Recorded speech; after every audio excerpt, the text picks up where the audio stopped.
ഇന്നത്തെ നമ്മുടെ വീഡിയോ ഒരു ടെറേറിയമാണ് കേട്ടോ. അപ്പോൾ ആദ്യം തന്നെ ടെറേറിയം എന്താണെന്ന് അറിയാത്തവർക്കായിട്ട് ഞാനൊന്ന് പറയാം.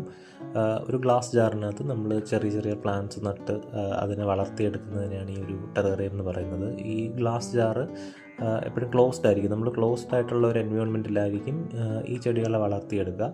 അപ്പോൾ നമ്മുടെ ഈ ഗ്ലാസ് ജാറിൻ്റെ ലിഡും ഗ്ലാസ് തന്നെ ആയിരിക്കണം, എന്നാൽ മാത്രമേ ഈ ചെടികൾക്ക് പ്രോപ്പറായിട്ടുള്ളൊരു ലൈറ്റിങ്ങും കാര്യങ്ങളൊക്കെ കിട്ടത്തുള്ളൂ. ഇനി നമുക്കിതിൽ യൂസ് ചെയ്യുന്ന പ്ലാന്റ്സ് ഏതൊക്കെയാണെന്ന് നോക്കി. ഇതിപ്പോൾ ഞാൻ നമ്മുടെ ഈ മതിലുകളിലൊക്കെ നിൽക്കുന്ന ഈ ഒരു മോസൊക്കെ ഇല്ലേ, പായൽ പോലത്തെ, അതൊക്കെ ഇതിനകത്ത് എടുത്തിട്ടുള്ളത് കേട്ടോ. ഒത്തിരി വലിയ പ്ലാന്റ്സ് ഞാൻ എടുക്കുന്നില്ല, കാരണം നമ്മുടെ ആ ഒരു ജാർ വളരെ ചെറുതായതുകൊണ്ട് അതിനകത്ത് സർവൈവ് ചെയ്ത് പോകാൻ പറ്റിയ ടൈപ്പിലുള്ളതാണ് എടുക്കുന്നത്. പിന്നെ ഇതിനായിട്ട് നമുക്ക് കുറച്ച് പോട്ടിംഗ് സോയിൽ വേണം, നമ്മുടെ സാധാ ചെടി നടുന്ന മണ്ണ്, കുറച്ച് കരി, അതായത് ചാർക്കോൾ, അങ്ങനെ ചാർക്കോള്, മരക്കരി എന്നൊക്കെ പറയത്തില്ലേ, അത് വേണം. പിന്നെ കുറച്ച് ചരല്, ചെറിയ മെറ്റലിൻ്റെ കഷ്ണങ്ങളോ അങ്ങനെ എന്തെങ്കിലും, അതൊരു കുറച്ച് വേണം. ഒരു ചെറിയൊരു നെറ്റും കൂടെ വേണം. അതായത് നമുക്ക് ഈ ഏറ്റവും അടിയിൽ നമ്മൾ ഇടുന്ന ആ ഒരു ലെയറിൻ്റെ പുറത്തിടാനായിട്ടാണ് ഈ നെറ്റ്. ഇനി നമുക്കിത് പതുക്കെ സെറ്റ് ചെയ്യുന്നത് എങ്ങനെ നോക്കാം. ആദ്യമായിട്ട് നമ്മൾ നമ്മളെടുത്ത ആ ഒരു ചരലുണ്ടല്ലോ, അത് നമുക്കിതിനടിയിലോട്ട് ഇട്ട് കൊടുക്കാം. ഇനി ചാർക്കോൾ അതിൻ്റെ പുറത്തേക്ക് ഇട്ടിട്ട് നമുക്ക് ഈ ഒരു നെറ്റ് അതിൻ്റെ പുറത്തേക്ക് വെക്കാം. ഇതിനൊന്ന് ജസ്റ്റ് ഒന്ന് നിരപ്പാക്കിയിട്ട് ഈ ഒരു നെറ്റിനെ നമുക്ക് ഇതിൻ്റെ പുറത്തേക്ക് വെക്കാം. ഇതിട്ടിട്ടാണ് നമ്മൾ പോട്ടിംഗ് സോയിൽ ഇടുക. ഇനി നമുക്ക് പോട്ടിംഗ് സോയിൽ അതിലേക്ക് ഇട്ട് കൊടുക്കാം.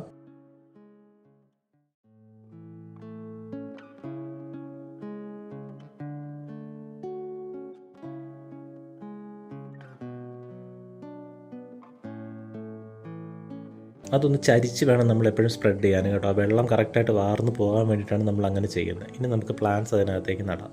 അപ്പോൾ ഞാൻ പറഞ്ഞില്ല, ഒത്തിരി പ്ലാന്റ്സ് നമ്മൾ ഇതിനകത്ത് നടുന്നില്ല, കാരണം ചെറിയൊരു ജാറായതുകൊണ്ട് നമുക്ക് കുറച്ച് പ്ലാന്റ്സ് വെച്ചാൽ മതി. ഞാനിപ്പോൾ ഇതിനകത്ത് ഒരു രണ്ട് ചെടികളും കുറച്ച് മോസും മാത്രമേ വെക്കുന്നുള്ളൂ കേട്ടോ. മോസ് നമുക്ക് സെറ്റ് ചെയ്ത് കൊടുക്കാം. ഇങ്ങനെ ഫ്രണ്ടിൽ താഴെയായിട്ട് മോസ് സെറ്റ് ചെയ്യാം. അപ്പുറത്തെ സൈഡിലും നമുക്ക് ഇതേപോലെ സ്പേസ് ഉണ്ട്, അവിടെയും നമുക്ക് മോസ് തന്നെ വെച്ച് കൊടുക്കാം.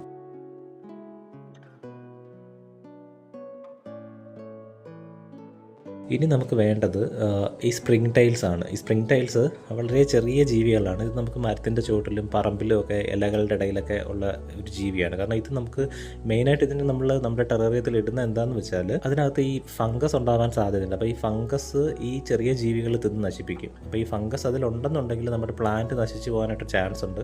അപ്പം ഈ സ്പ്രിംഗ് ടൈൽസിനെ നമ്മൾ ഇട്ട് കഴിഞ്ഞാൽ ഈ ഫംഗസുകൾ അധികമായിട്ടുണ്ടാകും. കാരണം ഇവരതിനെ കഴിച്ച് നശിപ്പിക്കുന്നതുകൊണ്ട് നമുക്ക് നമ്മുടെ ടെറേറിയം എപ്പോഴും ഒരു ഹെൽത്തി ഹാബിറ്റായിട്ട് തന്നെ ഇരിക്കും.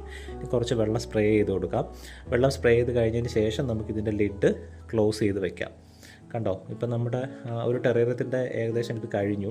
ഇനി നമുക്ക് എന്താണ് ചെയ്യേണ്ടത്? ഇനി ഇതിനകത്ത് നമുക്ക് മെയിനായിട്ട് ശ്രദ്ധിക്കേണ്ടത് ലൈറ്റിംഗ് ആണ്. അപ്പം ലിഡ് ക്ലോസ് ചെയ്ത് കഴിഞ്ഞതിന് ശേഷം നമുക്ക് അത്യാവശ്യം നല്ല വെട്ടം കിട്ടുന്ന ഒരു ഏരിയയിൽ, അതായത് ഒരിക്കലും നമ്മൾ ഡയറക്റ്റ് സൺലൈറ്റിൽ ഇവരെ വെക്കരുത്. ഈ ഒരു ടെറേറിയം നമ്മൾ വെക്കരുത്. എപ്പോഴും അക്വേറിയം ലൈറ്റ് പോലെയുള്ള എന്തെങ്കിലും ലൈറ്റ്സിൻ്റെ കീഴിൽ മാത്രമേ ഇതിന് വെക്കാവൂ. നമുക്കൊരു ദിവസം ഒരു 6 to 8 hours നമ്മളിതിന് ലൈറ്റ് കൊടുത്താൽ മതി. നൈറ്റിൽ ആവശ്യമില്ല. നൈറ്റ് നമുക്ക് കുഴപ്പമില്ലാതെ ഇടാം, ലൈറ്റ് ഓഫ് ചെയ്തിടാം.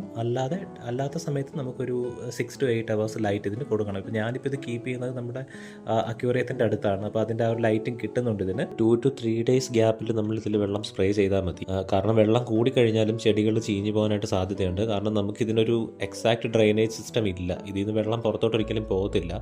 ഈ ഡ്രെയിനേജ് ലെയർ ഉണ്ടല്ലോ, ഏറ്റവും താഴെ നമ്മൾ മെറ്റലും ചാർക്കോളും വിട്ട ആ ഒരു ലെയറിൽ കിടക്കുന്ന വെള്ളം മോയ്സ്ചറായിട്ട് പിന്നെയും അങ്ങനെ ഒരു വാട്ടർ സൈക്കിൾ പോലെയാണ് ഇതിനകത്ത് വർക്ക് ചെയ്യുക. ഇതിനകത്ത് വെള്ളത്തിൻ്റെ ആ ഒരു റൊട്ടേഷൻ വരിക. അപ്പോൾ ഒരിക്കലും നമ്മൾ ഒത്തിരി വെള്ളം ഒഴിക്കേണ്ട. കുറച്ച് വെള്ളം ജാറിൻ്റെ സൈസ് അനുസരിച്ച് നമ്മൾ സ്പ്രേ ചെയ്ത് കൊടുത്താൽ മതി. വെള്ളം ഒരു 2 to 3 days ഗ്യാപ്പിൽ വെള്ളം സ്പ്രേ ചെയ്ത് കൊടുത്താൽ മതി. ഈ ഒരു ടെറേറിയത്തിൻ്റെ ഗ്രോത്തും കാര്യങ്ങളൊക്കെ ഞാൻ അപ്ഡേറ്റ് ചെയ്യാം, ഷോർട്സ് ആയിട്ടും വീഡിയോ ആയിട്ടൊക്കെ അപ്ഡേറ്റ് ചെയ്യാം. അപ്പോൾ നിങ്ങൾക്ക് വീഡിയോ ഇഷ്ടമായെങ്കിൽ ലൈക്ക് ചെയ്യുക, നിങ്ങളുടെ അഭിപ്രായങ്ങൾ കമൻറ്റ് ചെയ്യുക. Thank you so much for watching.